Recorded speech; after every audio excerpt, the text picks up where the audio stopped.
don't let failure ever stop you. You know, use your brain, use your creativity. For example, look at Slack. You know, that thing came out, and that was a complete failure. They too tried a game. The game didn't work, but whatever Slack was became the success, was a dialogue on the side of it.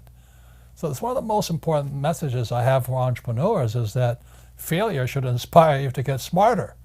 And unfortunately, our school system says if you fail, you're stupid. That is not true. You know, we learn from our mistakes. Mistakes are opportunities to get smarter, be humble, and take a look at something. So anyway, the cash flow board game, just like Slack, was a failure. So I had to write Rich Dad, Poor Dad, which is a true story about my rich dad and my poor dad. And suddenly I went on the Oprah show and suddenly I became famous. So anyway, that's an entrepreneur's story. That's who I am. Most of the young people your age today, you know, a lot of them want to become entrepreneurs. The problem with this, you have to understand tax. You see, this is all over the world, very little difference. These guys pay 40% of their money in taxes. So they make $1,000, they're going to spend $400 in taxes. These guys that make $1,000, they're going to pay 60% in tax. So our schools are teaching entrepreneurship, but they're not teaching them tax, okay? And because they're focusing on income. Over here, it's 20% in tax. So they make $1,000, only $200 goes to tax, and these guys, 0%. So the reason financial education isn't working in our school systems is they're teaching financial education for these people and these people, but to really become rich, you have to focus on this side here. And that's the difference between Rich Dad and the financial and what they're teaching in school right now. I'd rather be on this side. This side is a lot harder, but in the long run, it's more fun for me. On this side here, it's harder, but you're paying tax constantly. So these guys here are saying tax to rich. Well, these guys don't pay taxes. And as strange as that may seem, and I'm talking about legally, this is all over the world. So that's the big difference here. One last thing, which I think most millennials understand, is, you know, in Rich Dad, Poor Dad, I wrote about Ray Kroc, founder of McDonald's. And he was teaching at the University of Texas, the MBA program. And Ray asked, and most of the MBAs are going to come out here. So Ray Kroc asked him, he says, what business is McDonald's in? And everybody yelled and said, no, we know you're in hamburgers. And Ray says, no, we're not, McDonald's is not hamburgers. McDonald's is in the business of real estate over here. So what you have McDonald's here, and the money McDonald's makes buys the real estate. And that is my formula. This is Rich Dad, I own real estate. I don't hang out here. I'm glad you guys are here, right? And we do our best to make sure you're educated and you have your own businesses and things like this here. But really the formula I follow personally is McDonald's. We have an education company that buys real estate, which means we make a lot of money, pay 0 taxes, legally. Well, the difference is when I left my high pay, so I got a job with Xerox. So that's the last job I ever had. So when you look at the cash flow quadrant here, ESBI, here I was, okay? And I was making a lot of money at Xerox. Yeah. I went to Xerox for one thing, not the money. I worked at Xerox because I had to learn how to sell. Because entrepreneurs have to learn how to sell. So I was preparing for this quadrant here. Yeah. But I was really preparing for the big business quadrant. So I took a job at Xerox for 4 years, so I was preparing for these 2 quadrants here. So when I talk to young people like you're here in social media, Yeah. you're learning the same thing I was learning at Xerox, except you're learning technology-wise. Yeah. It's very smart. 100%. That's exactly Right. what I'm doing here. Yeah. And one thing I actually really do appreciate when I worked at the bank was that we were very sales orientated, and that's all that mattered. And I think that's where I got a lot of my sales skills too from. Correct.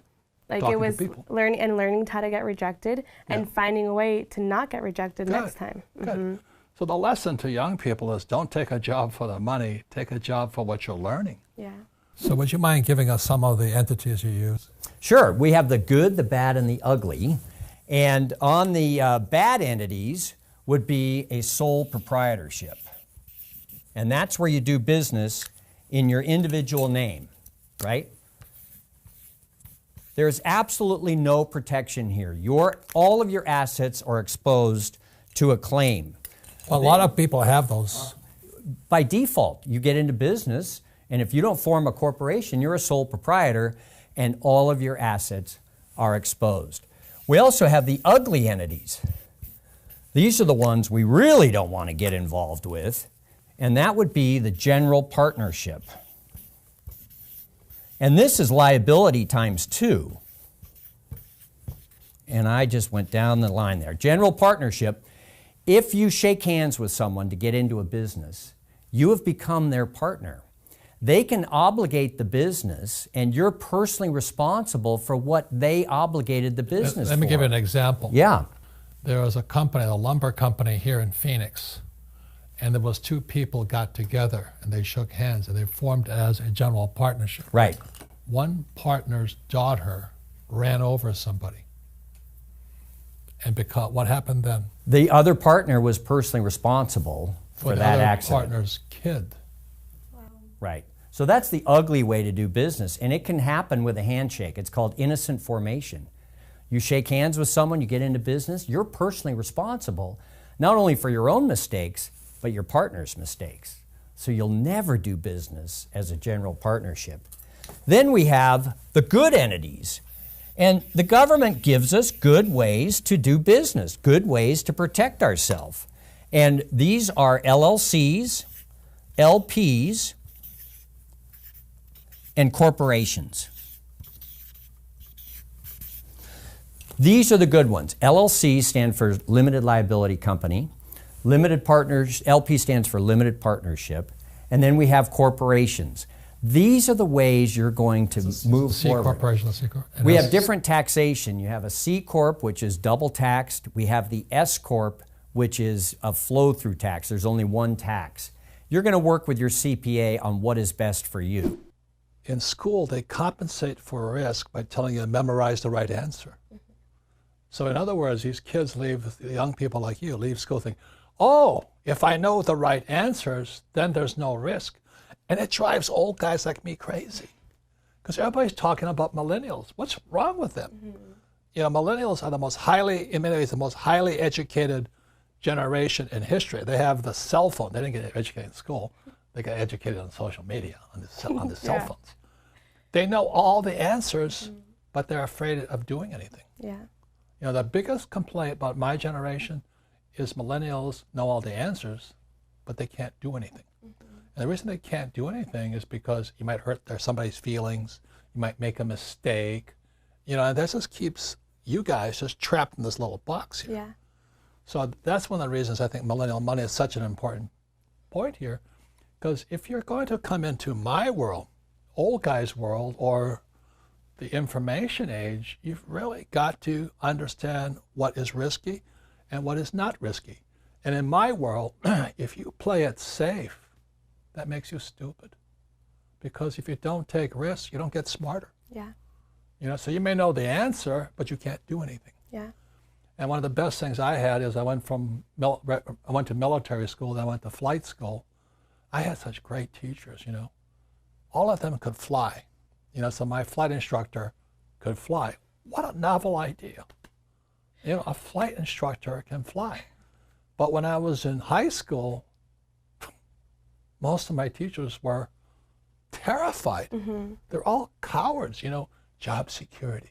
Don't make mistakes. Just memorize the right answer and you'll be safe.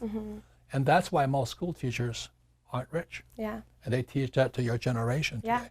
And most of them are teaching us things that they don't do on a daily basis. Like we have entrepreneurship classes, Oh! and they're Don't get not me started. entrepreneurs, you know? So it's kind of frightening when you think we're relying on the school system. Oh. And the fact that they're teaching us, so the way to get through college, right, is practicing all the right answers, taking the exam, putting in all the right answers. Yeah.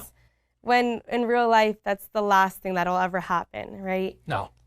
Like, he talk about fake, this is my book, Fake here.